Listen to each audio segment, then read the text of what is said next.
প্রশাসন নয়, জনগণের সহায়তায় নেতা হওয়া যায় বলে মন্তব্য করেছেন বিএনপির ভারপ্রাপ্ত চেয়ারম্যান তারেক রহমান।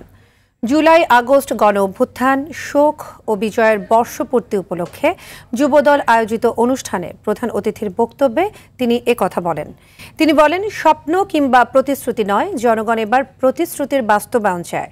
রাষ্ট্র পরিচালনার দায়িত্ব পেলে দেশ ও জাতির উন্নয়নে কাজ করবে বিএনপি।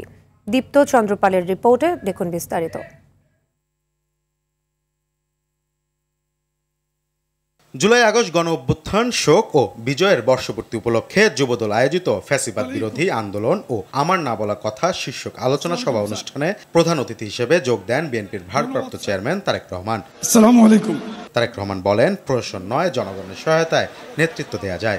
আপনাদের প্রতি জনগণের সমর্থন থাকার কারণেই পলাতক স্বৈরাচারের প্রশাসন কিংবা আইন শৃঙ্খলা বাহিনী আপনাদেরকে, যুবদলের নেতাকর্মী সমর্থকদেরকে রাজপথ, শিক্ষিত বেকারত্ব দূরীকরণ, কর্মক্ষম জনসংখ্যাকে কর্মশক্তিতে রূপান্তর সহ নানা পরিকল্পনা রয়েছে বলেও জানান তারেক রহমান।